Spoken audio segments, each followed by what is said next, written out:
Bonjour, bienvenue à toutes et à tous. Je suis Margot Bernard de Indura, partie prenante du pôle de compétitivité Infra 2050. Je vais animer aujourd'hui le webinaire e-risque qui porte sur les pièges à embâcles, avec un regard croisé entre des chercheurs, notamment avec la présence d'INRAE et d'opérationnels, avec la présence de NGE Foundation. Alors, en quelques mots, ce webinaire est organisé dans le cadre de e-risque, animé par Indura. C'est une communauté collaborative d'intérêt pour le développement des compétences de la recherche appliquée et de l'innovation dans le domaine des risques naturels gravitaires. Et dans ce cadre, nous développons une chaîne de connaissances qu'on a appelée les web e-risques, qui ont pour vocation de porter à la connaissance du plus grand nombre les méthodes, outils, concepts, approches et expériences capitalisées dans les laboratoires et entreprises dans le domaine des risques naturels. Pour ce webinaire, on est en partenariat avec le réseau Rivière pour la rediffusion et la communication du webinaire. Donc, je vais laisser Antoine présenter en quelques mots ce réseau. Bonjour, merci. Donc en fait, effectivement, le réseau Rivière, c'est quoi? C'est une alliance en fait entre 9 réseaux régionaux de personnes qui travaillent autour de la GEMAPI. Donc en fait, ce réseau Rivière, il s'est constitué à partir de, ces réseaux régionaux pour, au niveau national, essayer de créer une communauté des riviéristes et surtout partager les savoir-faire, en fait. Et donc pour cela, en fait, on a, en prévision donc un colloque national en 2025 qui est en train de se bâtir et notamment, on partage des documentations et surtout des vidéos sur la chaîne YouTube, en fait, Réseau Rivière qui, est à votre disposition pour revoir les webinaires et juste pour signaler que ce webinaire, finalement, est aussi on l'organise avec vous, co-organisé, bah, vous l'avez organisé, on le rediffuse parce qu'en fait, il y a Guillaume Piton qui est intervenu sur le sujet du bois dernièrement et donc c'était en pleine continuité par rapport à ce sujet-là. Je vous remercie et je vous laisse la main. Tout à fait, merci. Alors, pour continuer sur l'organisation du webinaire, donc on va avoir les présentations des intervenants qui seront suivies d'une séance de questions. Donc, vous pouvez poser à tout moment vos questions dans le module QR et on les reprendra à la fin. Et vous pourrez aussi lever la main pour qu'on vous donne la parole. Donc, il vous suffira d'activer le micro quand je vous le dirai. Voilà, et maintenant on va passer au webinaire. Donc, je vais demander à Guillaume de se présenter en quelques mots. Bonjour à tous, vous m'entendez? Parfait. Très bien, bonjour. Donc Guillaume Piton, je suis chercheur à l'Institut des géosciences de l'environnement à l'Université de Grenoble et rattaché à INRAE. Et je suis un spécialiste des crues torrentielles, du transport sédimentaire, du transport d'embâcles et aussi des ouvrages de protection contre ces processus. Merci. Et donc, tu es accompagné aujourd'hui de Nicolas Villard. Nicolas, je te laisse te présenter en quelques mots. Oui, bonjour à tous. Donc, je suis Nicolas Villard, je suis ingénieur. Je représente le groupe de travaux NGE et en particulier sa filiale géotechnique et sécurisation, qui a une vingtaine d'implantations en France et outre-mer, ainsi qu'un bureau d'études intégré. Et donc, je suis en charge de la cellule travaux d'urgence et des protections contre les risques naturels. Ok, merci. Et ben, je te laisse du coup, Guillaume, pour la suite. Parfait, merci beaucoup.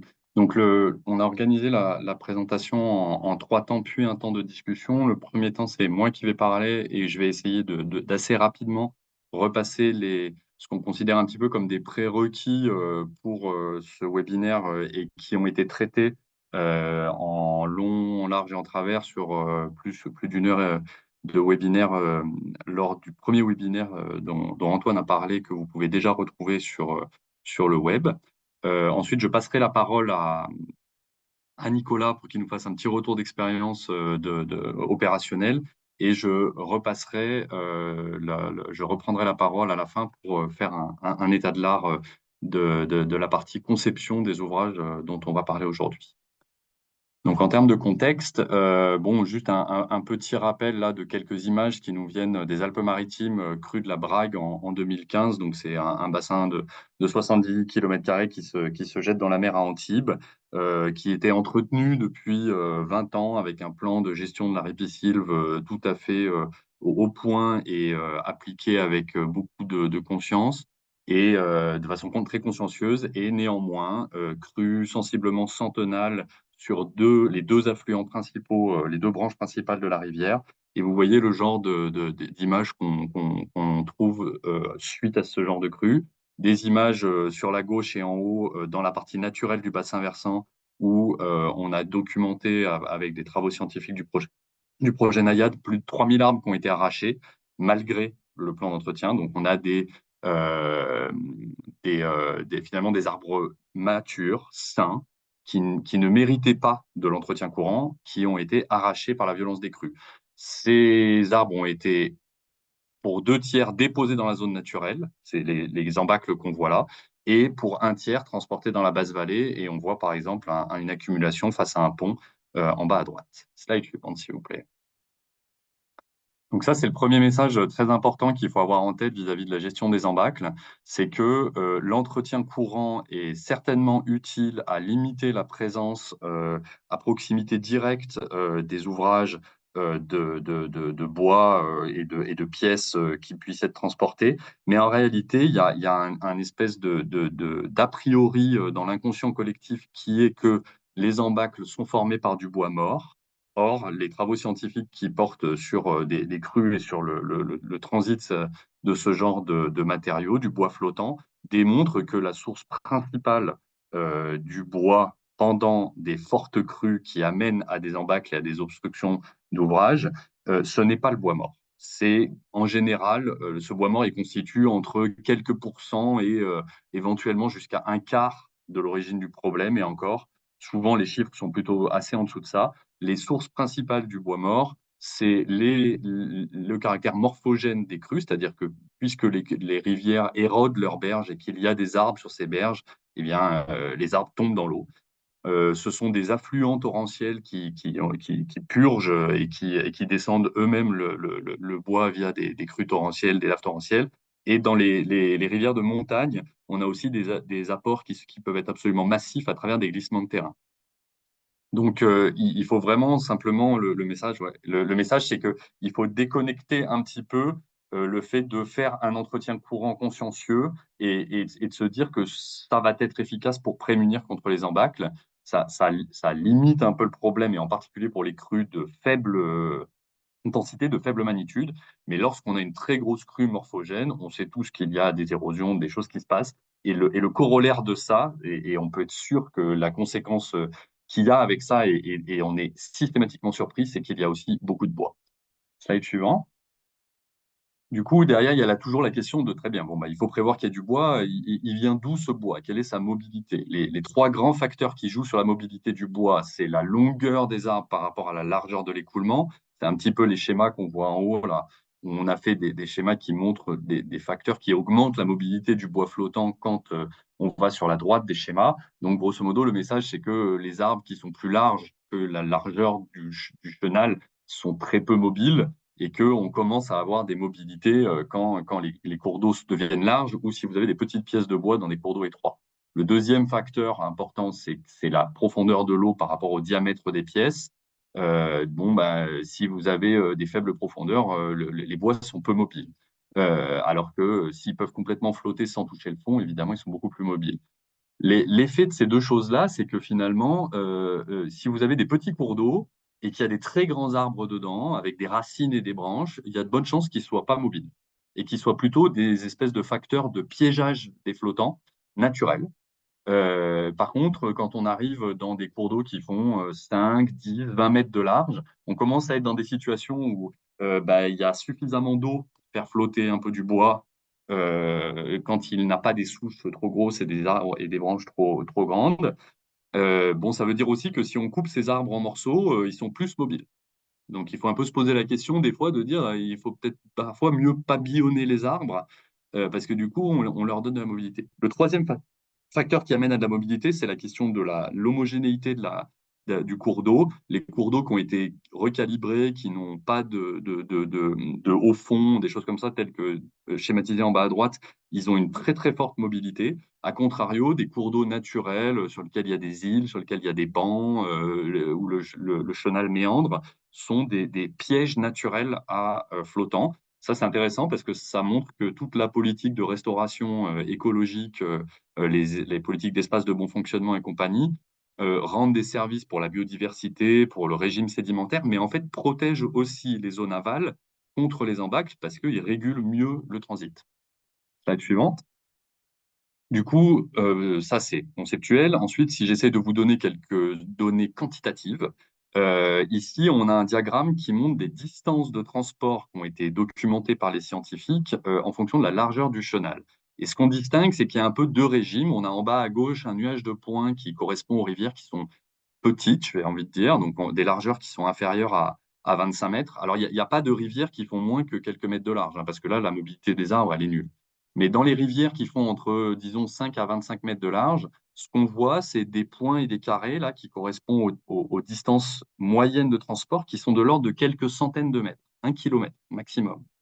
Et les pièces les plus mobiles sur une population qu'on a équipée avec des GPS, des tags, des plaquettes, quelle que soit la technique qui a été utilisée pour suivre ces bois, les pièces les plus mobiles sont au pire mobiles de quelques kilomètres. Et après, à contrario, on a le nuage de points qui est en haut à droite. Là, c'est les grandes rivières, 50 à 100 mètres de large. Là, il y a toujours la largeur et la profondeur d'eau pour que le bois flotte. Et là, en général, s'il n'y a pas de barrage ou des ponts pour les arrêter, ils peuvent faire des dizaines, voire des centaines de kilomètres. Donc ça, le message, c'est que finalement, il est tout à fait inutile pour protéger un pont dans la traversée d'un village de couper du bois sur des dizaines de kilomètres en amont. La mobilité des flottants et la zone où votre entretien va avoir de l'effet, c'est quelques centaines de mètres, quelques kilomètres au maximum. Sur des cours d'eau où il y a une hydrologie très forte et une largeur assez forte, on va en être là. Slide suivante. Derrière, il y a la question de, bon, bah, je pense que je peux vous dire que sur les cours d'eau morphogènes, où il y a de l'activité de transport solide, des élargissements, des hydrologies un peu fortes, donc dans l'arc alpin et dans la zone, dans l'arc méditerranéen aussi, dans les zones ailleurs, j'ai moins travaillé, je peux moins vous dire, mais le gros message, c'est que franchement, s'il y a de l'activité géomorphologique, vous pouvez vous attendre à avoir beaucoup de bois. Le premier élément qui nous aide à se conforter dans cette idée-là, c'est les archives. Il faut aller scruter les vieilles photos, des vieux tableaux, tout ce qu'on trouve sur les crues, non seulement pour regarder les niveaux de crues, mais pour regarder aussi la présence de bois. Et c'est assez marquant à quel point des vieilles photos de crues, on distingue très souvent qu'il y a du bois. Et donc, il faut se dire qu'il y en aura. Ensuite, le guide OFEV 2019 et le guide Kinyu et Python, dont on vous donne les liens un peu plus loin dans la présentation, montrent des outils, des techniques, des méthodes empiriques très simples à appliquer, telles que le diagramme qu'on voit au milieu, qui vous donne un peu les volumes de bois en fonction des superficies de bassin versant. Ce qu'on distingue, c'est que le nuage de points est extrêmement étalé. En fait, il est étalé sur 2 ordres de grandeur. C'est-à-dire que par rapport à l'estimation moyenne, qui est la ligne continue noire au milieu du nuage de points, qui nous donne pour une crue assez forte, typiquement quelque chose de 50 nales, 100 nales, quel est le volume de bois qui peut être produit. Et ben, la réalité des mesures dont on dispose, c'est que des fois, c'est 5 à 10 fois moins, des fois, c'est 5 à 10 fois plus. Il n'empêche que souvent, déjà, la ligne basse, c'est-à-dire une estimation optimiste en termes de présence de flottants, vous amène à dire qu'il y aura vraisemblablement des dizaines à quelques centaines de mètres cubes de bois, et c'est amplement suffisant pour poser d'énormes problèmes dans une traversée urbaine contrainte. Donc ça, c'est des outils qui peuvent, en quelques calculs très simples, vous donner des ordres de grandeur de volume de bois potentiel sur un site. Et après, il y a des méthodes plus détaillées avec des analyses SIG où on va s'intéresser aux superficies boisées, aux densités de peuplement et compagnie. Et là, je vous invite à regarder le guide de Kinyu et Python où ces méthodes sont détaillées. Ensuite, il y a la question de dire, une fois qu'on s'est conforté dans l'idée de dire que bah, mon bassin versant est probablement un producteur de bois pendant les crues vraiment fortes, il y a la question de est-ce que ce bois est un problème? Là, on vous donne aussi le lien vers des petits documents synthétiques qui identifient les critères caractéristiques sur des ponts ou sur des barrages qui amènent à une forte probabilité de formation d'embâcle ou au contraire qui diminuent la probabilité de formation d'embâcle. Bon, bah, sans surprise, ce sont les mêmes que sur la mobilité des flottants dans les zones naturelles, c'est-à-dire la largeur de l'écoulement au droit de votre ouvrage à comparer avec la longueur des flottants, la présence d'obstacles en rivière tels que des piles en rivière, c'est-à-dire que des grands arbres très stables tels que des peupliers noirs dans les zones naturelles, ce sont des pièges à embâcles naturels. Bon, bah, un pont qui a des piles en rivière, c'est un piège à embâcle aussi, sauf qu'il est involontaire, quoi. La forme des flottantes, hein, quand ils sont plus chaotiques, avec des formes plus compliquées, va amener à plus de blocage. Les ouvrages qui sont en charge pendant les crues décuplent la probabilité d'avoir des embâcles. Et puis, la présence de flottants qui sont transportés par paquets, par radeau, aussi est un facteur aggravant. Et donc ça sera ma dernière slide sur le contexte, la question de comment traiter ce risque d'embâcle. Donc, je le répète, l'entretien courant ne permet pas de traiter le risque d'embâcle. La façon la plus efficace et définitive de traiter le risque d'embâcle, c'est d'adapter les verrous. On vous donne l'exemple en haut là du pont Mézé sur l'Isère dans la traversée de Moutier. Le pont Mézé, il a une capacité hydraulique qui permet de faire passer le débit centenal en hydraulique pure. Seulement, vous voyez la configuration qu'il avait en 2010 avec une pile centrale et c'était un ouvrage qui était en charge. Il a été considéré que malgré le fait que le débit de pointe pouvait passer sous le pont, on était persuadé que cette rivière de montagne allait transporter des grands troncs, obstruer ce pont et déborder dans l'ensemble du centre-ville. C'était le seul pont qui posait problème. Les autres ponts étaient des ponts avec des plus grandes sections et des sous-poutres plus hautes. Eh bien, ce pont a été remplacé pour 1 million d'euros seulement parce qu'il y avait un risque d'embâcle. Donc, à chaque fois, on dit, bon, il y a un risque d'embâcle, il faudrait réfléchir sur le pont, et on nous dit, mais arrêtez de rêver, on ne va pas faire ça. C'est un contre-exemple qui montre que ça arrive. Donc, des fois, il faut mutualiser ça avec d'autres opérations, mais la meilleure solution, c'est d'avoir un pont qui laisse passer les embâcles. Et d'ailleurs, sur les très grandes rivières, on ne s'occupe pas des embâcles, hein. Sauf les gestionnaires de barrages, mais les gestionnaires de ponts, quand on a des portées de 40, 50, 60 mètres, on s'en fiche des embâcles. L'autre solution, mais qui à mon avis est quelque chose qui a pas du tout la même qualité, c'est de dévier un peu et de mettre le genre de déflecteur qu'on voit sur les 4 photos du bas, qui est une solution pour ne pas avoir l'embâcle qui s'entasse contre la pile de pont, mais plutôt pour la disperser, essayer de réorienter et compagnie. Et la solution suivante, si ce genre d'amélioration ne peut pas être porté, ou alors éventuellement les déflecteurs plus du piégeage, eh bien, c'est d'aller vers du piégeage d'embâcle si on ne peut pas adapter le verrou. Et j'ai fini ici mon retour d'expérience. Et donc, on lance la discussion autour du webinaire d'aujourd'hui qui est les pièges en bac. Ouais, merci Guillaume. Donc je vais plus modestement vous apporter un témoignage très opérationnel de chantier qu'on réalise parfois pour piéger les embâcles et de certains développements qu'on mène plus récemment. Donc très communément, un piège à flottant simple et conventionnel, ça s'apparente à un râteau de profilés qui sont forés ou battus dans le lit de la rivière. Donc quand il faut faire des forages, on parle quand même de forages de 300 mm de diamètre couramment, jusqu'à une dizaine de mètres de profond, suivant les dimensionnements couramment en flexion des profilés qui servent de peigne. Et ces ouvrages sont parfois scellés, voire fondés dans des massifs GC dans le fond de lit. Suivante, Margot, merci. Ce qui est intéressant, c'est d'illustrer les impacts que ces travaux peuvent générer et qu'on a à cœur de minimiser. Donc en haut, on a 2 exemples de chantiers en cours qui vont avoir un impact sur la continuité piscicole, qui vont potentiellement générer des terrassements, des reprofilages pour accéder avec des machines lourdes sur les berges. Il va falloir créer un petit chenal pour dériver les écoulements, voire pomper, avoir des bétonnages, des opérations d'injection de coulis dans le lit, parfois mineur. Et puis pratiquement, on expose aussi des matériels et puis des personnels à des crues saisonnières selon la durée du chantier. Ce qui est intéressant, c'est également d'évaluer les impacts à terme pour un ouvrage en service. Donc, ce qu'on fait pas souvent, ce sont des râteliers, des grilles ouvertes en pied.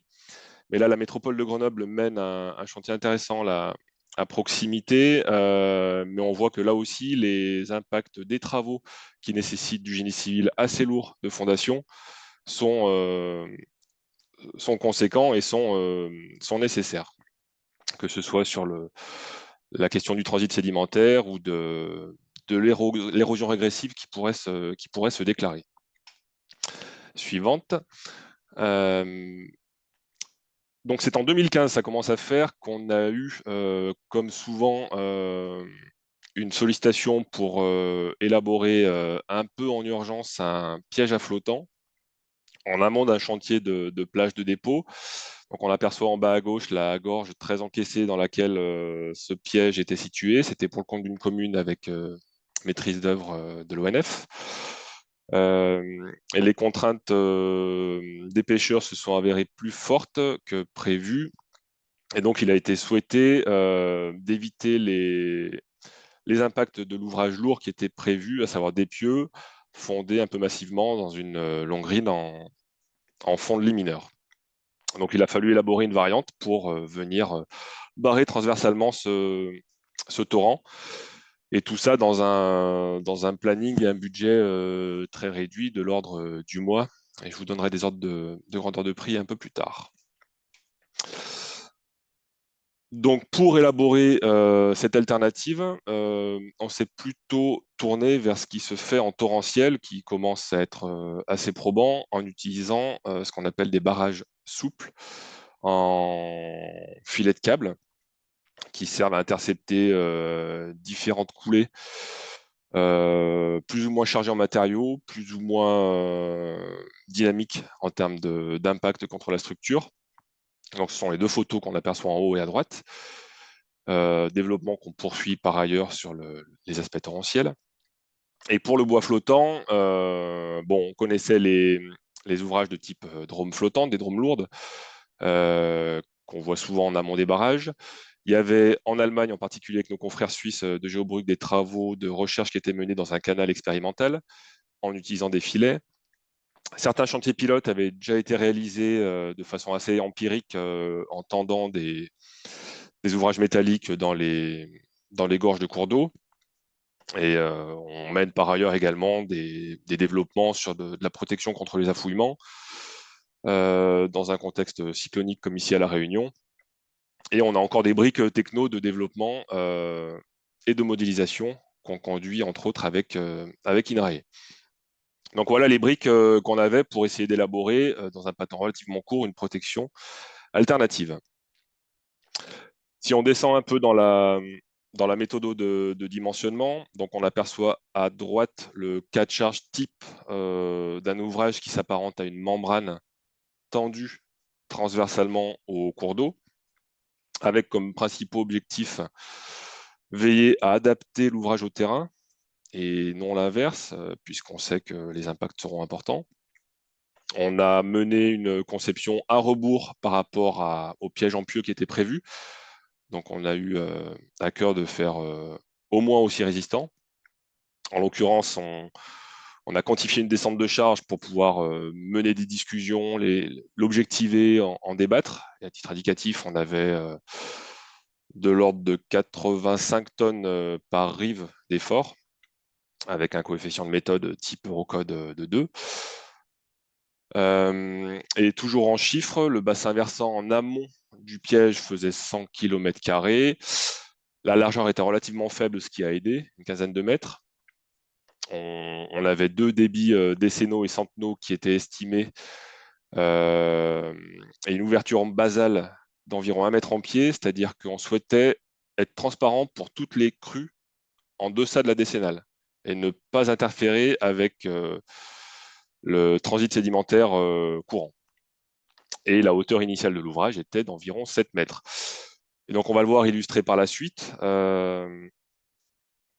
Donc, on a utilisé 3-4 types de composants, des filets de câbles métalliques qui sont très courants dans les ouvrages de protection contre les éboulements, qui bénéficient d'un marquage CE, de normes diverses.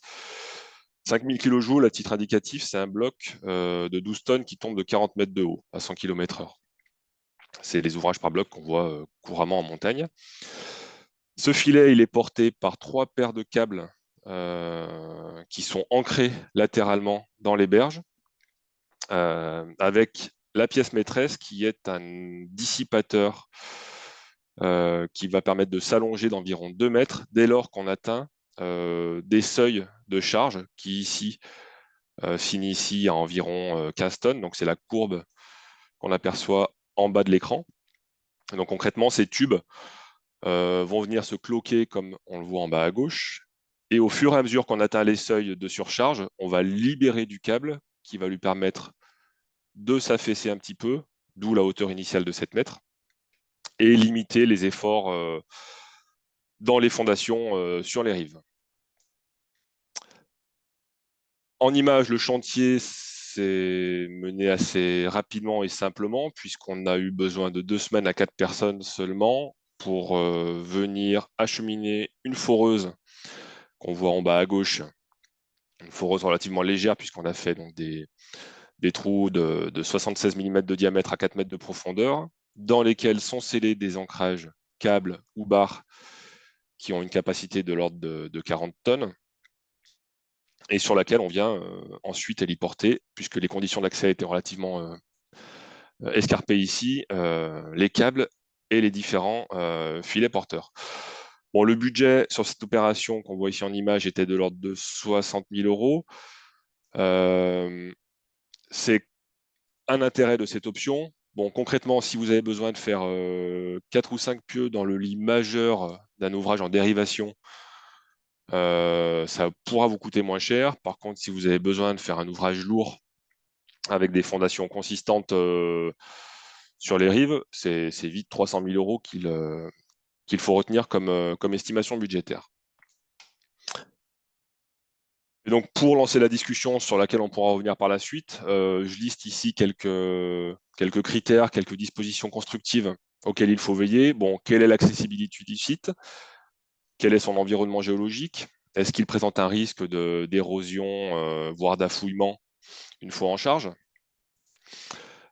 Pour le maître d'ouvrage gestionnaire, quels sont les moyens de surveillance, ne serait-ce que visuels, et d'accès pour venir faire du curage ou éventuellement du remplacement de certains organes de ce piège.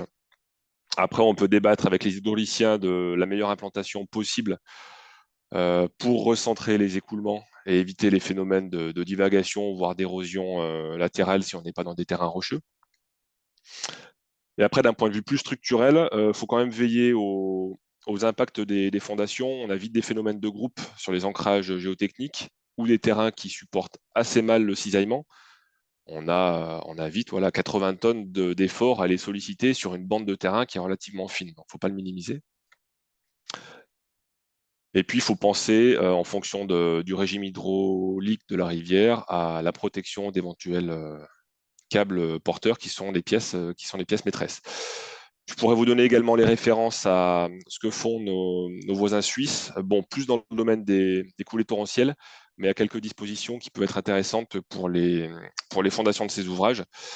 Maintenant, dans des cas favorables, des fondations très simples comme des armatures métalliques qu'on voit en bas sur la photo du milieu et qui travaillent en cisaillement fonctionnent très très bien jusqu'à 50 tonnes. Et donc, pour conclure, j'ai une dernière slide qui rappelle, comme on l'a vu encore il y a 2 semaines, qu'on a des phénomènes cévenols qui sont remontés quasiment jusqu'à Lyon, avec un transport de bois significatif sur le gier, sur lequel on a été un petit peu sollicité. On a relativement peu de références encore d'ouvrages souples de ce type, 5 du même titre que celle que vous avez vue en image. Donc, on lance un appel aussi via ce webinaire à des maîtres d'ouvrage et des bureaux d'études maîtres d'œuvre partenaires qui ont des études de faisabilité à conduire, puisqu'on a la possibilité d'actionner des leviers de financement pour des collectivités, entre autres. Et pour ce qui nous concerne, on continue de travailler avec nos départements R&D et l'INRAE sur ces développements. On voit en bas à droite les dernières expérimentations qui ont été conduites sur des ouvrages de protection contre les coulées de boue. Donc en conclusion, voilà, c'est une option parmi d'autres. J'entends surtout pas la généraliser ici. Par contre, voilà, il faut savoir conduire des analyses multicritères pour objectiver les avantages et les inconvénients de chacune de ces structures de pièges à embâcle. Et je te repasse la main, Guillaume, pour la conception. Merci Nicolas.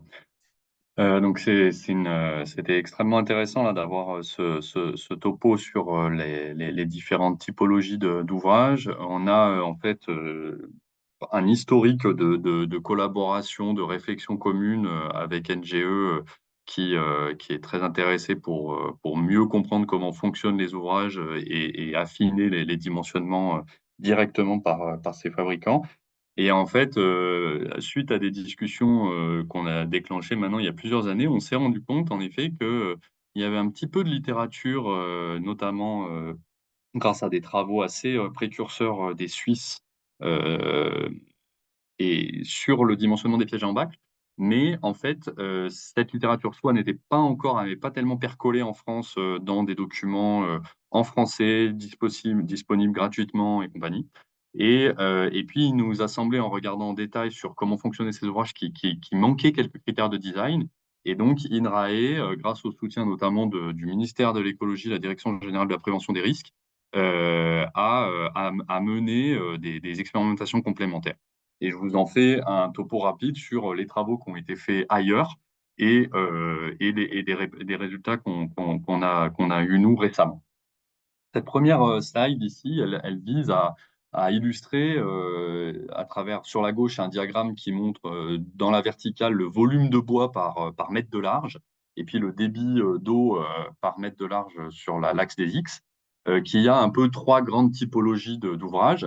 Des ouvrages, alors les zones d'utilisation ont été déterminées il y a maintenant 20 ans par Andreas Rimbock. On pourrait en rediscuter et je pense que certains ouvrages peuvent être taillés pour dépasser certaines des limites qui étaient posées là, mais ça permet de donner des premiers ordres de grandeur.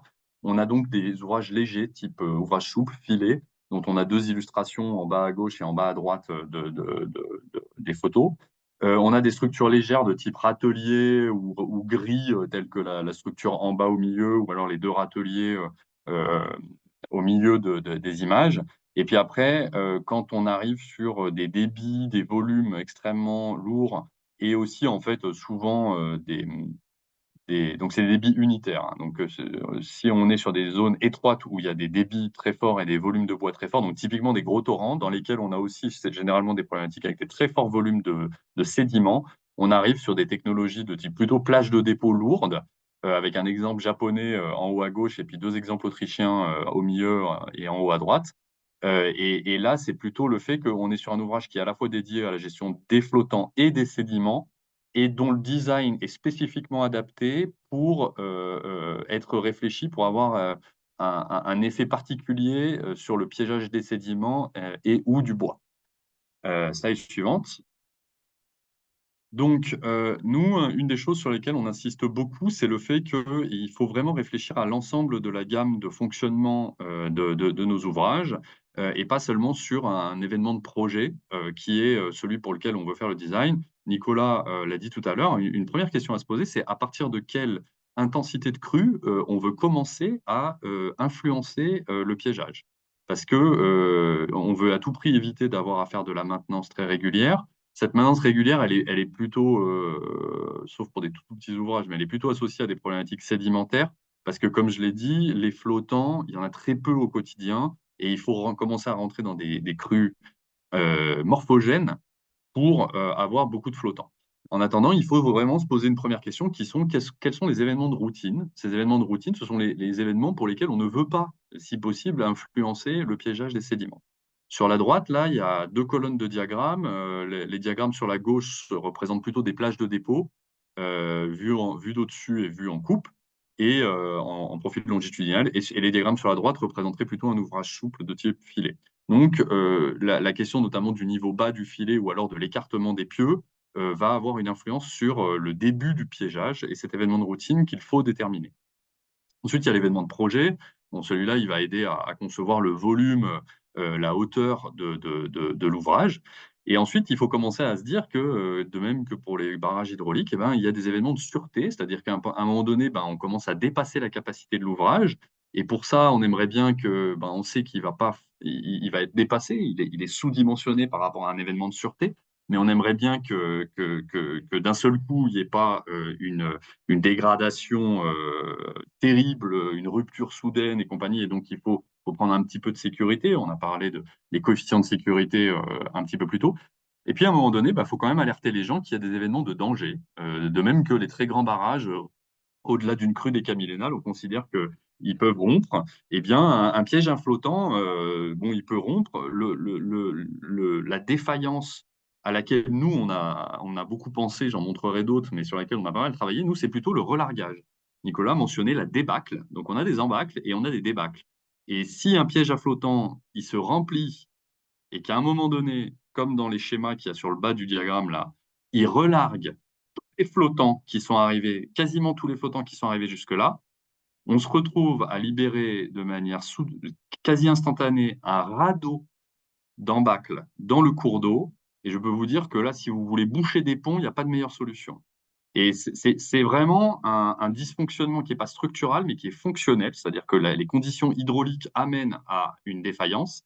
Et là, d'un seul coup, en fait, on crée un surrisque. Donc, le message général, c'est qu'il faut savoir que ce truc peut arriver. Ça arrive aussi de la même façon sur des barrages, hein. Un barrage, il piège les embâcles et puis à un moment donné, les surverses, elles sont suffisamment hautes pour que ça relargue les flottants d'un coup. Nous, notre message, c'est de dire, il faut savoir que ça peut arriver. On a des critères là qui indiquent quand ça arrive. Et l'idéal, c'est que ce truc-là arrive à un moment donné où la crue, de toute façon, elle est déjà en train de déborder tellement de partout que, il n'y a plus des riverains en train de faire des vidéos sur les ponts ou des gens qui traînent sur les digues à regarder l'eau passer. On est en train de déborder de partout et donc les gens ont été évacués. Et si ce radeau de flottant circule et bouche un pont, eh bien, on n'a pas une catastrophe additionnelle pendant la crue. Diagramme suivant. Merci. Première question, il y a la question de l'implantation de l'ouvrage. Alors ça, ce qu'on vous montre là, les 4 photos du haut, ce sont des modélisations physiques, donc des maquettes qui ont été faites en Suisse, d'un ouvrage qui devait pouvoir piéger 5000 m3 de flottant, 120 m3 par seconde d'eau. Et au début, ils avaient un grand... Donc c'est aussi une plage de dépôt. Et ils avaient testé sur des deux photos du haut un piège à flottant qui faisait 40 mètres de large, qui était au niveau de la zone étroite de sortie du bassin. Et les publications n'indiquent pas exactement les valeurs de hauteur d'eau qu'il y avait au pic de crue, mais grosso modo, comme l'ouvrage était il faisait que 40 mètres de large, eh bien l'accumulation d'embâcles, vous voyez les images en haut, était extrêmement dense et très forte. Et du coup, les niveaux d'eau, à mon avis, devaient être de l'ordre de 5, 6, 7, 8 mètres de haut. Donc, il fallait faire un ouvrage qui faisait 8, 9 mètres de haut, et le coût était terriblement fort. Et là, ils ont eu une idée qui a été explorée sur d'autres sites et qui montre systématiquement les mêmes résultats, qui est que le plus on étale un embâcle, le moins il est dense, le moins il crée d'obstacles à l'écoulement et le moins les hauteurs d'eau sont hautes en amont. Et donc, pour abaisser ces hauteurs d'eau et ne pas avoir à se retrouver à créer des pieux de 12 mètres de haut pour retenir l'embâcle, ils ont testé un râtelier qui est en recul. On voit les images qui sont au milieu du diapo. Et là, la diminution de la hauteur d'eau était de 3 mètres au pic de crue. Donc, ça a été très efficace. Et vous voyez qu'il a été construit en 2010. Les pieux font quand même 10 mètres de haut. C'est un ouvrage qui est mixte, où sur la partie droite de l'ouvrage, on a des pieux, et sur la partie gauche, c'est un ouvrage câblé. Donc, c'est un ouvrage souple qui est tenu par les massifs béton qu'on voit apparaître sur la partie gauche de l'image en bas. Et ils ont eu de la chance parce qu'ils l'ont fait en 2010, et en 2011, il y a eu une crue à 110 m3 par seconde, donc quasiment le débit de projet. Ils ont piégé 150 m3 de bois et le charriage, et ils sont absolument satisfaits du fonctionnement de cet ouvrage. Donc, la première question de l'implantation, c'est cette question de dire, est-ce que ça vaut pas plus le coup, et c'est souvent le cas, d'avoir un ouvrage qui est plutôt plus long pour avoir des élévations des hauteurs d'eau un peu moins marquées. Alors, il y a une solution qui existe aussi, qui n'est pas un ouvrage transversal qui barre tout le cours d'eau, mais qui sont des ouvrages en dérivation. Là, on a des images du concept sur la gauche, de l'ouvrage réellement construit en Suisse au milieu, et puis d'une infographie qui avait été préparée en haut à droite. Là, l'idée générale, c'est d'utiliser le mécanisme naturel qui est que dans les méandres, il y a des courants tourbillonnaires qui chassent les flottants vers l'extrado des méandres et qui, si vous avez une zone inondable en extrado de méandres, vont sortir naturellement les flottants du lit du cours d'eau. Et là, vous voyez sur l'image centrale que on a un extrado de méandre bien marqué qui envoie l'eau avec un calage bien choisi du niveau de la berge, et qu'ensuite on a mis un râtelier au niveau du retour d'eau de cet extrat d'eau de méandre, et ce râtelier piège les flottants. Et il y a des articles scientifiques, tout ça est très bien documenté, et sur la version finale optimisée via le modèle physique, on a un taux de piégeage de 95%. Donc c'est un type d'ouvrage qui est extrêmement efficace. Par contre, ça ne peut marcher que si vous avez des hauteurs d'eau qui sont assez significatives, parce qu'il faut que ces courants tourbillonnaires ils se développent. Et pour ça, il vous faut des hauteurs d'eau de 2, 3, 4 mètres de haut au moins. Il faut un lit qui est assez stable, c'est-à-dire que dans un lit divagant, type rivière divagante ou rivière en tresse, bah, en fait, on a des hauteurs d'eau qui ne sont pas suffisantes, on n'a pas des méandres qui s'installent suffisamment bien. Et en fait, les flottants, ils naviguent dans les plusieurs chenaux du cours d'eau, et ça ne marche pas. Et on a échangé avec les concepteurs de cet ouvrage, et ils nous ont confirmé qu'ils ont des résultats de modèles physiques qui montrent que sur des rivières en tresse, ce genre de concept de piège en dérivation ne fonctionne pas, et qu'il faut aller sur des ouvrages transversaux. Mais si vous êtes sur des grandes rivières de plaine où il y a vraiment de la hauteur d'eau, eh bien, c'est une solution qui me semble assez intéressante. Donc, nous, on revient des ouvrages transversaux. Voilà, on travaille plutôt dans la partie alpine ou méditerranéenne. On va prendre les critères là avec un exemple sur des râteliers. On prend ici l'exemple de l'ouvrage de la Béou, donc c'est un affluent du Buëch, et on va traiter vite fait les gros critères principaux. Donc, l'écartement entre les pieux, petit e, la hauteur de ces pieux, qui va jouer sur la capacité de piégeage, la hauteur adimensionnelle que je vais appeler H étoile, je vais expliquer ce que c'est, qui donne un indice du risque de relargage. Et puis après, il y a une très grosse question aussi qui est à quelle profondeur on enfonce les pieux, et est-ce qu'on met un seuil sous ces pieux ou non, on les rendra fouillables ou non. Et puis il y a la question des protections latérales. Donc, première question, écartement entre les pieux, bah ça c'est bien parce qu'il y a pas mal de documentation et on sait assez bien comment ça marche. Grosso modo, vous avez le schéma un peu explicatif là qui vous montre que quand on a des flottants qui sont plus courts que l'écartement entre les pieux, bah, leur arrêt est extrêmement peu probable. Si vous avez des flottants qui sont un peu près de la largeur d'un écartement, alors ça peut être un écartement entre les pieux, mais ça peut être aussi l'ouverture du pont qu'on voit sur la gauche, hein. On commence à avoir un piégeage potentiel. Là, à chaque fois, on parle des flottants pris isolément. Quand on a des flottants qui font 2 fois la largeur d'une ouverture, on commence à avoir un piégeage qui est probable, et on a un piégeage qui est très probable pour des flottants très longs, c'est-à-dire qui sont 3 fois plus longs qu'un écartement. Donc ça a 2 conséquences. La première conséquence, c'est que déjà, il faut se dire que si vous avez un pont d'une largeur B, ben, si les arbres que vous avez autour, ou les flottants qu'on va trouver, parce qu'il y a un peu de la casse dans les arbres, typiquement, on prend en termes d'ordre de grandeur, c'est au moins la moitié de la longueur des arbres. Mais si vous avez en tout cas un pont qui est plus large que les arbres qu'on a autour de la rivière, le risque d'embâclement de cette travée, elle est extrêmement limitée. Quand il y a une pile en rivière, bah, ça va faire une accumulation contre la pile et puis ça va élargir la largeur de la pile. Mais le risque de barrer tout le pont, il est très faible. Si par contre vous avez des longueurs caractéristiques de flottants, on parle dans le guide de Quignou et Pitot d'une manière d'estimer cette longueur, qui sont à peu près de la longueur du pont, ben, vous avez un risque qui devient non négligeable. Et puis si vous avez des largeurs de travée, comme sur l'image en bas à gauche, qui sont vraiment plus courtes que les tailles des flottants, le risque d'embâclement, il est fort. Du coup, du coup, il y a une autre conséquence, c'est comment est-ce que je choisis l'écartement de mon râtelier, le B0. Ben nous, ce qu'on suggère de dire, c'est prenez l'ouvrage le verrou le plus serré que vous avez en aval de votre site. Il a une longueur B. Tout ce qui est plus court que B, ben, on peut le laisser passer. Si vous voulez piéger tout ce qui est plus long que B, eh bien, vous prenez un écartement qui est B sur 3. Et si vous avez un écartement qui est donc votre travée la plus contrainte divisée par 3, a priori, votre râtelier, il peut piéger tous les flottants qui risquent de passer. La conséquence de ça, c'est que un ouvrage, par exemple, un pont de 9 mètres de large, ça fait un écartement de 3 mètres. Et au début, quand on regarde un écartement de 3 mètres, on se dit que c'est vraiment très ouvert. Moi, je déconseille de faire des choses plus serrées que ça, parce que le risque, c'est que du coup, d'avoir de la maintenance et des effets, et aussi des coûts, hein, parce que plus vous avez de pieux, plus ça va être cher, qui sont décuplés. Et donc, en règle générale, et dans le temps, sur les ouvrages qui ont été conçus avant qu'on ait ces éléments scientifiques, on a des écartements entre les pieux qui sont plutôt faibles. Voilà. Diagramme suivant. Ensuite, il y a la question de la hauteur de ces pieux. Sur la gauche, vous avez des expériences là que nos amis suisses ont fait. C'est en canal, ce sont des râteliers qui sont non submersibles. il y a un débit d'eau qui est constant et on ajoute du bois. Et ce qu'on voit, c'est qu'au début, en haut de l'image, eh bien, il y a une accumulation qui se fait contre le râtelier et du coup, on voit bien la petite marche qui est créée dans la hauteur de l'écoulement. Le niveau amont s'élève au-dessus du niveau normal d'écoulement. Au fur et à mesure que l'accumulation se développe, eh bien, les niveaux montent et donc les l'embâcle forment un mur.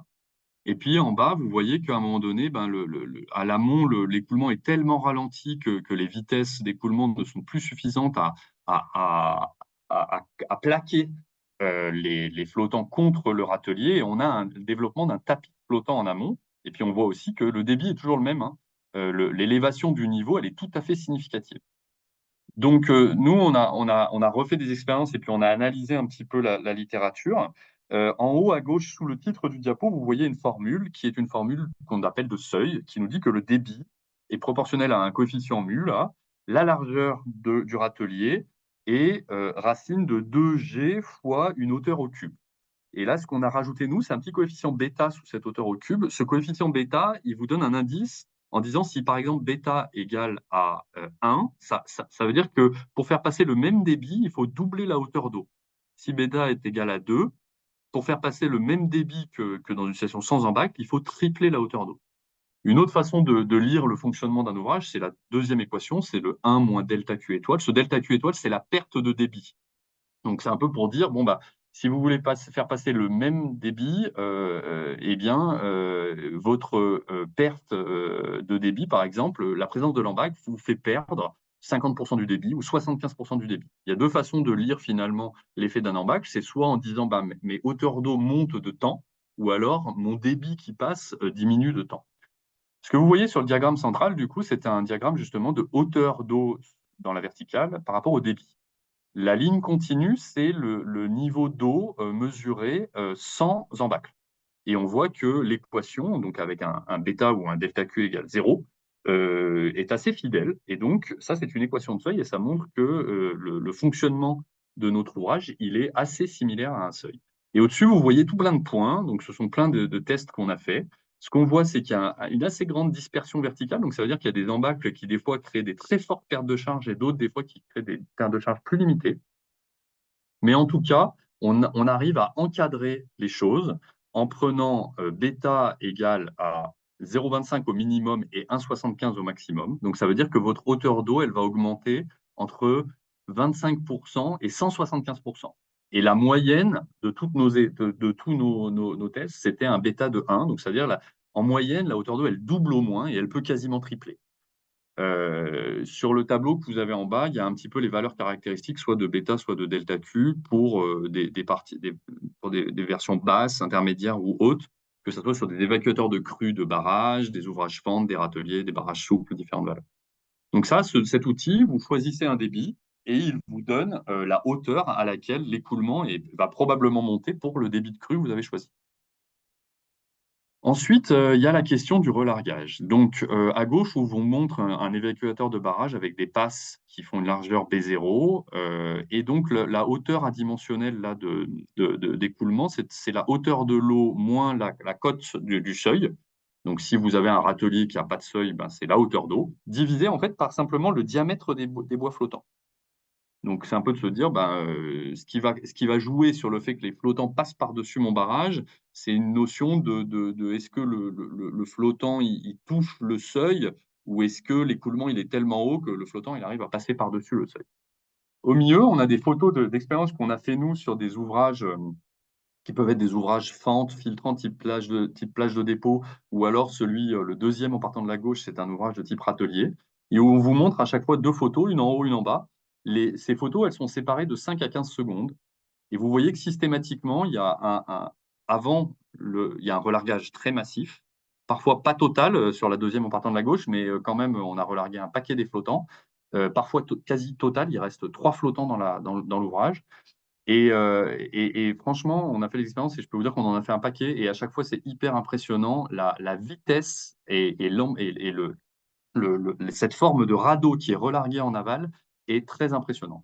Ce qu'on voit dans la littérature, c'est que ce genre de relargage par-dessus des évacuateurs de crues, de barrages réservoirs, elle commence à apparaître pour un H étoile de 1,7. Donc, quand on a une hauteur d'eau qui est à peu près de l'ordre de 1,7 fois le diamètre moyen des flottants, ce qu'il y a, c'est que les flottants, ils ont un peu une dispersion dans leur diamètre moyen. Donc, on prend le diamètre, et comme il y a quelques gros flottants qui font obstacle, et ben la surverse apparaît pour une valeur de H étoile qui est un peu plus haute que disons 1,7, et que pour H étoile de 3, donc une hauteur d'eau de surverse de 3 fois le diamètre moyen des flottants, il y a plus de flottants dans les évacuateurs de crue de barrage.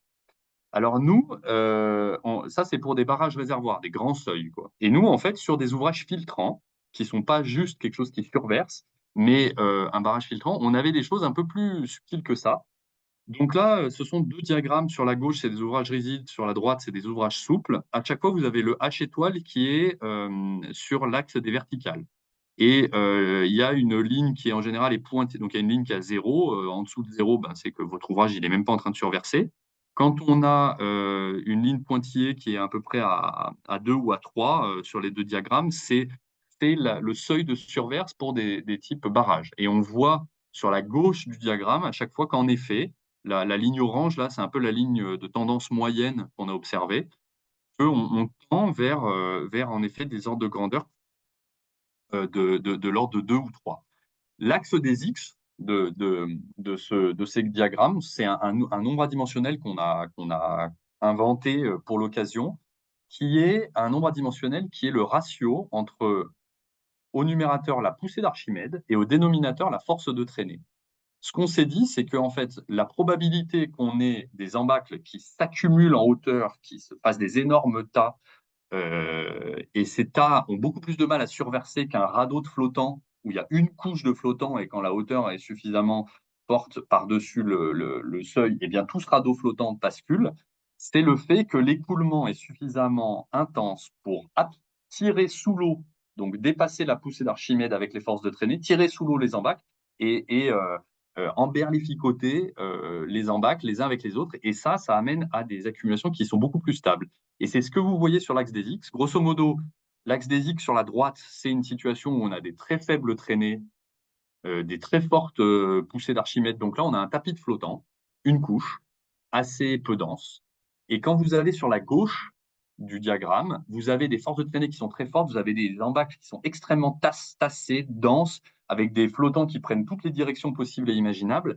Et ça, c'est beaucoup plus dur à relarguer. Et c'est pour ça que vous voyez sur les diagrammes qu'on a des points, les gros points, c'est les points où on a des relargages importants. On a des gros points qui montent, avec des H étoiles qui dépassent 5, 6, qui arrivent jusqu'à des valeurs de 8, 10. Et ça veut dire qu'il a fallu que les hauteurs d'eau par-dessus nos ouvrages type filet ou nos ouvrages type plage de dépôt atteignent 10 fois le diamètre moyen des flottants pour que l'accumulation, elle bascule soudainement en aval. Bon, c'est beaucoup d'équations mathématiques pour vous dire à la fin que la conclusion, elle est marquée en bas à gauche. Les relargages sur des ouvrages de type barrage pas filtrant, je l'ai dit, c'est à peu près 2 à 3. Les relargages pour des ouvrages filtrants type plage de dépôt, râtelier, ouvrage flexible, ça devient plausible pour H étoile égale 4, probable à H étoile égale 6 et très probable à H étoile égale 8. Donc ça veut dire qu'il est possible de faire des calculs inverses, où on va dire, OK, j'ai envie a priori de faire des seuils à telle hauteur d'eau à telle hauteur pour ma crue de projet. Quelle est la crue qui m'amène à des hauteurs de H étoile égale 4, 6 ou 8 en termes de débit? Est-ce que ces débits, c'est un débit millénal ou est-ce que c'est un débit centenal? Si c'est un débit centenal qui m'amène à un H étoile de 6, ça veut dire que j'ai toutes les chances de relarguer tous mes flottants pour ma crue centenale. Et donc, je vais faire des itérations ou peut-être je vais allonger la longueur de mon râtelier ou l'implanter plus haut ou faire autre chose de manière à pouvoir dire que ce risque de relargage qui existe toujours va arriver pour des débits qui sont de très forte intensité. Slide suivant. Donc, je vais essayer d'aller vite parce que le temps passe. Ça, c'est une petite slide pour vous montrer que si jamais sur la gauche, il n'y a pas d'affouillement possible ou sur la droite, il y a des affouillements possibles, ce qu'on voit, c'est que les hauteurs d'eau en amont du râtelier ne sont pas les mêmes. Vous voyez que le delta H, qui est la surcote, est plus forte s'il y a un seuil. Parce qu'en fait, quand il y a affouillement possible, eh ben, l'eau peut passer sous l'embâcle et permet une surcote moins forte. Ça veut dire qu'il faut aussi fonder les pieux beaucoup plus profonds. L'autre intérêt, c'est que moins de surcote comme ça et une ouverture de l'écoulement qui se fait sous l'accumulation d'embac permet une meilleure continuité sédimentaire. Sur la droite, ce que vous voyez, ce sont des images de pieux qui sont cette fois-ci inclinés, qui permet aussi de diminuer les affouillements et les surcotes amont. Slide suivante. Un petit message sur le fait que les flottants flottent et les sédiments sont plus lourds. Du coup, naturellement, sur la gauche, vous voyez qu'il y a une séparation qui se fait dans des grands ouvrages où il y a vraiment du volume pour absorber les flottants et les sédiments. Et il y a souvent une séparation entre les sédiments qui se déposent à l'entrée du bassin et les flottants qui se déposent contre le piège. Bon, si comme en bas à gauche, vous avez un ouvrage qui est complètement rempli par votre crue, vous aurez des flottants plutôt collés à l'ouvrage et des sédiments qui viennent saturer le dessous de cette accumulation de flottants. Il faut savoir que du coup aussi le piégeage des sédiments est influencé par la présence des flottants, c'est ce qu'on montre sur l'image en bas à gauche, et que il faut être, si on veut compter sur le niveau haut de dépôt de sédiments, il faut être assez confiant dans le fait que les flottants seront là et vont contribuer à piéger des sédiments. Sur la droite, on a un petit schéma qui illustrait simplement que tant que le front de sédiment est loin des flottants, eh bien, il y a une accumulation qui a une certaine forme. Et à un moment donné, si le front de sédiment vient quasiment toucher, on considère que c'est une hauteur de l'ordre de 5 fois une longueur de 5 fois la hauteur d'eau. Si les sédiments viennent se rapprocher à moins de 5 fois la hauteur d'eau, donc que votre ouvrage, en termes de taille de bassin, il va se remplir lors de la crue, l'accumulation de flottants, elle est plus dense et les hauteurs d'eau montent plus haut. Et donc, bon, ça, c'est une petite image d'un piège à flottants en Suisse. L'image n'est pas très bonne. Je l'ai piquée sur un webinaire d'un professeur de l'École polytechnique de Zurich. Ce que vous voyez, c'est que cet ouvrage a été rempli jusqu'à la crête de ses pieux, hein, donc il a bien fonctionné. Et puis, à un moment donné, il y a quand même eu un petit problème là, c'est que visiblement, il y avait des enrochements sur le côté. On en voit la trace au milieu de la photo, mais il montait a priori pas assez haut. Et ce piège, il a encore quelques flottants contre le râtelier, mais l'accumulation qu'il y avait en amont, visiblement, elle est partie plus loin en aval. Donc ça, c'est un message pour vous dire que là, leur crue, c'était pas une très forte crue, hein. La période de retour, ils estiment à 2 ans. L'ouvrage, il a stocké des flottants et il a tout relargué par contournement latéral. Donc, il faut vraiment faire attention aux protections de berge latérales et il faut les élever plus haut que le niveau haut des pieux parce que c'est sûr que à un moment donné, pour une certaine crue, les niveaux d'écoulement vont monter au sommet des pieux.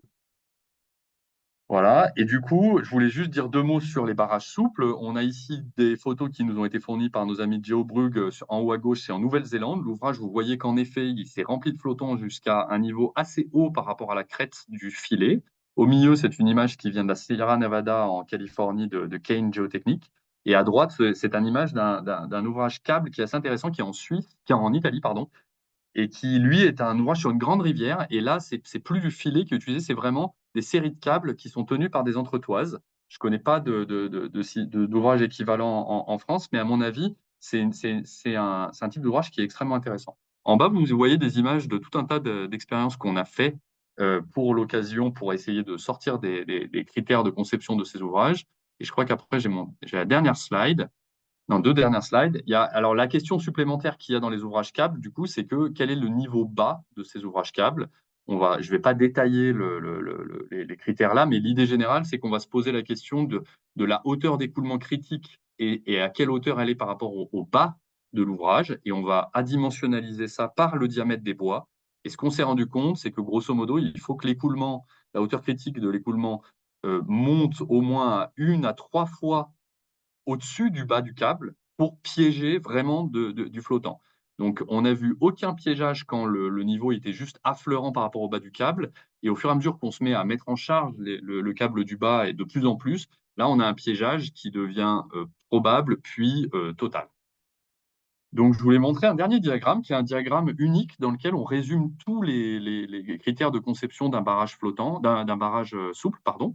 C'est encore un diagramme qui montre la hauteur d'eau sur l'axe des verticales et le diamètre sur le débit sur l'axe des horizontales. Le trait continu montre le niveau naturel de l'eau sans embâcle. Avec ces critères de Z étoile là, dont je viens de parler, qui est le niveau d'ennoiement du premier câble, on a les piégeages qui sont possibles, probables et certains. C'est ce que vous voyez dans le bas du diagramme. Donc là, on voit que le piégeage devient possible à Q10 et probable entre Q10 et Q100, et il est certain à Q100.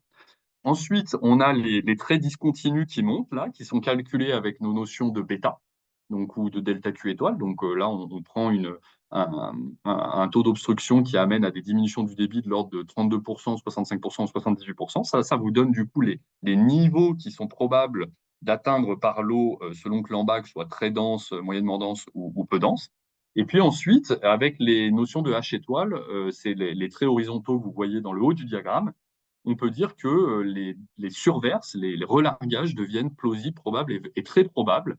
Et là, ce qu'on voit, c'est que si on est sur des embacs qui sont peu denses ou moyennement denses, donc les traits pointillés et discontinus, eh bien, ce sont des valeurs qui ne sont jamais atteintes. Et si on est sur une embac très dense, donc sur le trait pointillé discontinu du haut, on peut avoir un relargage qui apparaît à l'approche de Q1000, on va dire, et il a été considéré que ce dimensionnement était satisfaisant. Donc ça, c'est un exemple où on arrive à concaténer toute l'information de tous les modes de fonctionnement pour des faibles débits et des forts débits jusqu'à du relargage dans un seul diagramme. Voilà.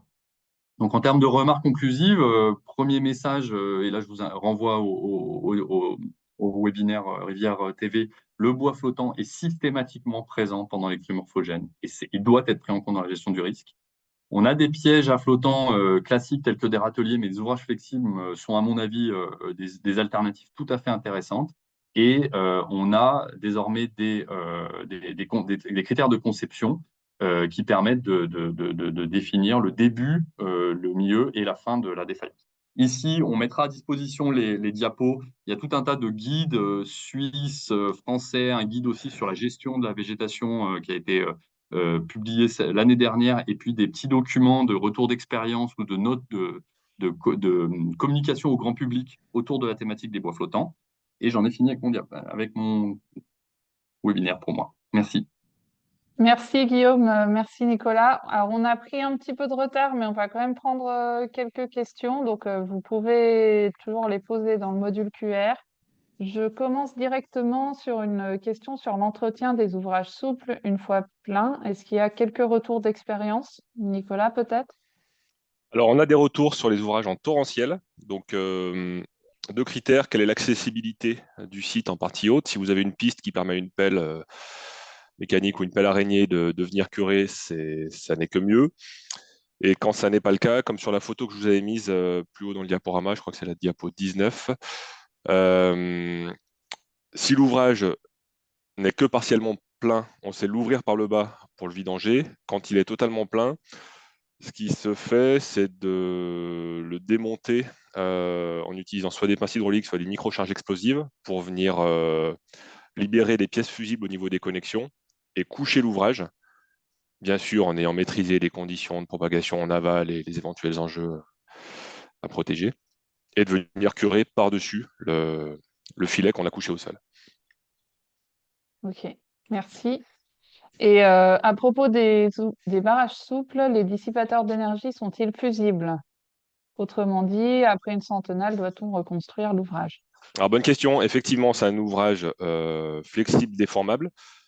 Donc, l'ouvrage global n'est pas fusible. Par contre, il y a ces fameux dissipateurs qui sont des contrôleurs de surtension. Donc, on peut visuellement voir s'il y a encore de la réserve pour encaisser des surcharges ou pas. Et si le tube a été complètement consommé, oui, il faut le remplacer, que ce soit sur la centennale ou pas. Ouais, Et je vois qu'il y a... Vas-y, Guillaume. j'aurais voulu dire là-dessus, c'est que ce qu'on a montré là, un petit peu vis-à-vis de ce problème de relargage, c'est que si on abaisse la crête de l'ouvrage soudainement, le risque de relargage est augmenté. Donc en fait, dans la conception, nous, ce qu'on conseille aujourd'hui, c'est de dire que finalement, ces ouvrages fusibles, ce qui visent, c'est à ce que les ancrages ne sautent pas. Et dans la conception, on aurait envie de dire, il faut avoir suffisamment de réserve d'ancrage pour que pour la crue de projet, on n'ait pas à activer ces freins. Et par contre, avant évidemment une crue qui risquerait d'exploser donc plutôt dans de la crue de sûreté ou de danger, là il y a une activation progressive. Donc ça veut dire qu'il faut plutôt ancrer un peu plus, ce qui n'est pas le cas dans le cas des laves torrentielles, parce que dans le cas des laves torrentielles, on accepte complètement que l'ouvrage doive encaisser l'impact et éventuellement dissiper de l'énergie. Donc Donc, en il y a complément, bien il y a deux critères. Il y a effectivement la hauteur initiale qui peut être donnée à 7 mètres puis accepter de s'abaisser à 5 mètres, qui est la hauteur nominale, qui est calculée d'un point de vue hydraulique. Après, nous, le point de vigilance qu'on a, c'est que ce qui peut générer de la défaillance, c'est la surverse. On peut avoir un ouvrage qui se passe très très bien pour gérer une crue, qui le remplit. La crue qui arrive 2 ou 3 jours après, elle va générer une très grosse surcharge d'un ouvrage qui n'a plus du tout les mêmes niveaux d'atterrissement. Et là, ces surcharges-là, elles peuvent générer beaucoup de pathologies. Ouais. Donc, il y a bien une nécessité de vérifier les ancrages sur ces ouvrages-là. Tout à fait, mais comme sur tous les ouvrages, hein, là on parle beaucoup des ouvrages souples, vous pouvez avoir de la défaillance et de l'entretien aussi sur des ouvrages rigides dont les profilés ont pu être sous-dimensionnés, ils peuvent également être corrodés, avoir d'autres opérations de maintenance, même s'ils sont visuellement moins déformables. Mais oui, les ancrages, il y a de l'enjeu. Il y en a moins qu'il y en avait ces derniers temps sur la conception d'un point de vue hydraulique. D'un point de vue géotechnique, on sait faire des ancrages de qualité, même dans des terrains avec des piètres qualités géologiques et avec des moyens parfois en site escarpé. Ouais. Alors, retour sur les ouvrages souples, des phénomènes de relargage par dessous à la décrue sont-ils possibles? À ma connaissance, on a aucun élément là-dessus.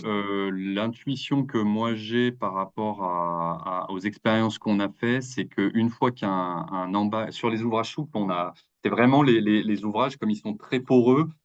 C'est là que les embâcles les plus denses et en fait les relargages les plus tardifs ont été observés dans nos expériences. Donc j'ai envie de dire, c'est vraiment ceux qui défaillent les derniers, quoi, malgré le fait que leur crête s'abaissait dans les expériences. Euh, à mon avis, vu l'entremêlement des embâcles quand l'ouvrage il est rempli, quelque chose qui se viderait, je n'y crois pas. Par contre, je n'y crois pas si on a un fond inaffouillable. Le fait d'implanter un ouvrage souple sur un fond qui est vraiment affouillable et où éventuellement les embâcles par en dessous n'ont pas de point d'appui parce que les débits d'écoulement peuvent creuser une fosse qui pourrait faire des mètres et des mètres de haut, là, je ne sais pas quoi en penser. Donc j'ai envie de dire, si on a un fond alluvionnaire sur lequel on soupçonne qu'il est possible qu'il y ait des affouillements extrêmement profonds, ben, il faut peut-être mieux éventuellement enfoncer un radier dessous ou quelque chose comme ça. Mm. Euh, on a une question sur les pièges naturels en extradose de méandres. Comment identifier un site adéquat? Comment gérer le boisement en entonnoir au sein du bras mort perché afin d'optimiser l'effet de peigne? Donc ça, merci pour cette question. C'est quelque chose qu'on a documenté dans le retour d'expérience sur les pièges à flottants qu'on a publié en ligne là, en 2022. C'est un des liens qu'on voit sur la diapo. Et en fait, on est allé faire des retours d'expérience sur 8 ouvrages de pièges à embâcle et puis on est tombé sur l'autre, sur un site où en fait il y avait un, une configuration qui était extrêmement similaire à l'ouvrage en dérivation que j'ai montré en Suisse, là. C'est-à-dire un extrado de méandre où il y avait un limageur débordant qui était un ancien bras mort en réalité, mais qui aurait pu être calé naturellement à cette côte-là pour quelque raison que ce soit. Donc, ce qu'il faut, c'est avoir un méandre bien marqué, une cote d'inondation qui est suffisamment haute pour que les flottants puissent pénétrer dans cet extrado de méandre. Et ensuite, l'idée, c'est d'avoir des arbres à l'endroit où ça déborde qui sont pas trop proches les uns des autres parce qu'on veut que les flottants pénètrent dans le limageur et que ensuite on ait des arbres ou des pieux ou quelque obstacle que ce soit dans ce limageur au niveau des zones de retour d'écoulement vers le limineur qui ait un effet peigne. Donc là, il faut vraiment avoir une réflexion qui utilise ces notions de hauteur d'écoulement par rapport au diamètre des flottants et d'écartement entre les arbres par rapport, qui sont les mêmes que pour un râtelier, et on peut optimiser, promouvoir la régulation naturelle des flottants sur des sites comme ça. Voilà. Mm. Alors, il y a une question sur les contrôles et la maintenance des filets en bac. J'ai l'impression qu'on y a déjà un peu répondu. Est-ce qu'il y a des éléments complémentaires? Comme Non. pour d'autres ouvrages de protection contre les éboulements, c'est un contrôle visuel par an et puis un contrôle approfondi tous les 5 ans de l'état dans lequel les composants sont. C'est Ouais. ça. Et le message que nous, on a retenu des pièges à embâcle en général, pas spécialement des filets, c'est que les crues qui génèrent beaucoup d'embâcles sont rares.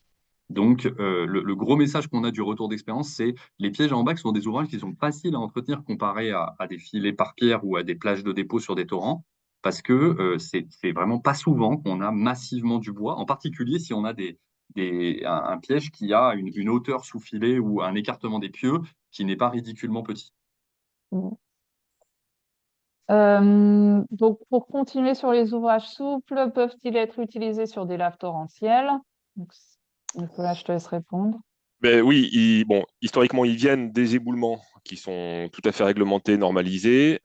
Puis, par la suite, on est passé, bon, indépendamment des avalanches, sur de la correction torrentielle, voire des laves torrentielles. Est-ce qu'on veut faire de l'actif ou du passif et de la sédimentation? Là, c'est déjà plus difficile de le standardiser, mais on vient de là. Et c'est les illustrations que je vous ai montrées qu'on utilise en torrentiel et qu'on a adapté pour les embâcles et les bois flottants. Merci. Alors, il y a une question qui ne s'adresse pas forcément au souple, je pense. Est-il viable de baser la conception de la hauteur sur l'affouillement qu'on ne maîtrise pas? Alors, je ne suis pas sûr de complètement comprendre, mais si Ouais. le message est ce que je disais là dans les diapos, c'est que des expériences ont été faites et grosso modo, clairement, il faut anticiper des affouillements qui sont profonds. Il y a des ordres de grandeur qui sont donnés dans le guide de Quignou et Python, ou sinon il faut me contacter pour avoir les références qui vont bien. Donc il faut ancrer très profondément les pieux quand ils sont affouillables. C'est vrai qu'on ne maîtrise pas complètement le phénomène et ça mériterait des travaux scientifiques complémentaires.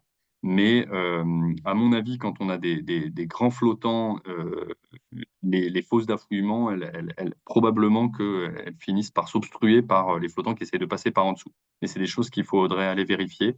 Ce qu'on peut dire, c'est que les expériences qui ont été faites sur des ouvrages affouillables ont chaque fois donné des profondeurs d'affouillement qui étaient impressionnantes. Donc c'est vrai qu'il faut s'inquiéter de ça.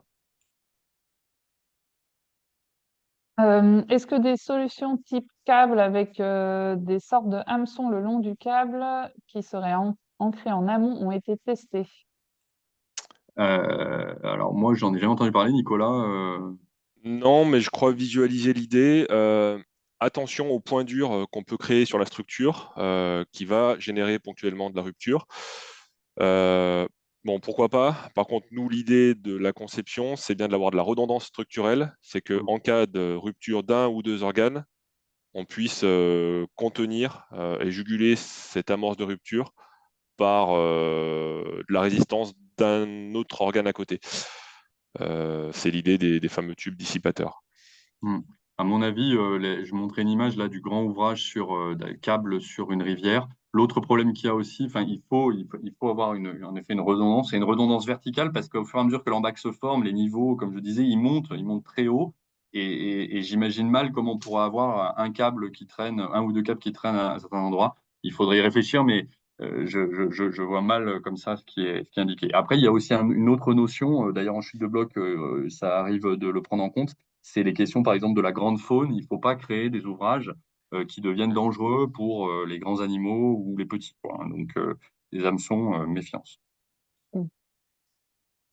Quid du risque d'embâcle et de débâcle possible du fait de l'absence d'entretien courant des cours d'eau?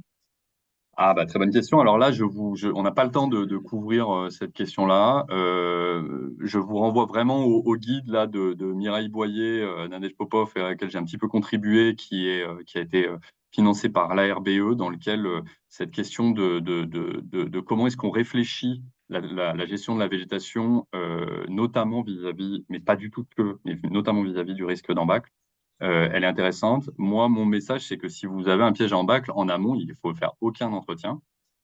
Évidemment, en aval d'un piège à embâcle, d'un site qui aurait mérité des pièges à embâcle, eh bien, il faut ajuster l'entretien avec les intentions qui vont bien. Et là, je vous renvoie vraiment à ce guide récent qui est très bien fait. Merci. Il y avait une question, si c'est envisageable de poser des pieux dans la berge si on sait qu'elle est affouillable, pour Il revenir sur faut, l'exemple suisse. Très bonne question. Eh bien, en fait, il faut absolument le faire. Soit on décide de contenir l'écoulement avec des protections de berge et on crée éventuellement, si d'ailleurs le lit majeur est affouillable, il faut mettre des pieux dans le lit majeur.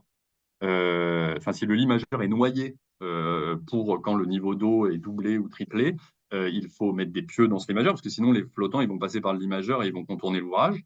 Et si ce limageur en général il est affouillable, il faut soit fonder ces pieux sur un seuil, donc c'est une protection de berge qui est continue finalement au niveau du fond, soit il faut les ficher en considérant que le lit peut complètement bifurquer latéralement.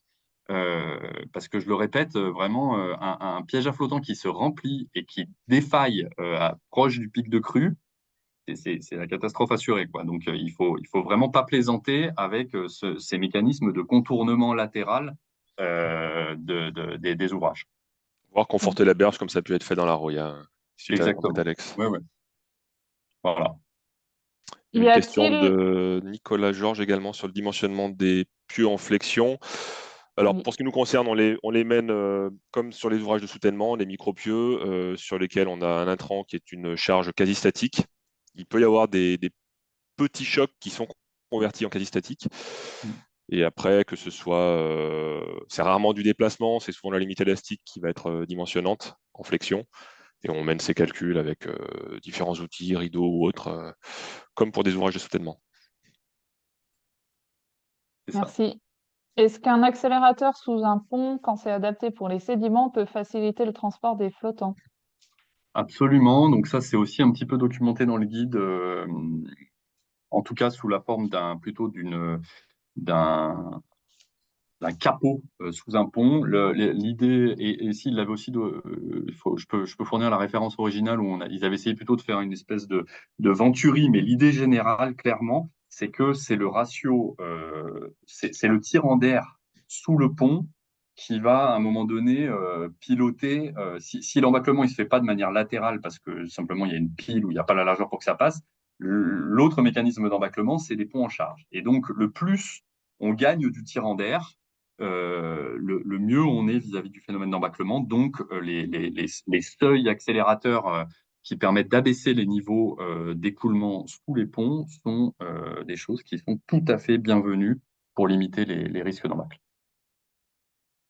Merci. Et une dernière question sur les laves torrentielles à nouveau. Est-ce qu'il y a des guides sur les ouvrages de gestion des laves torrentielles?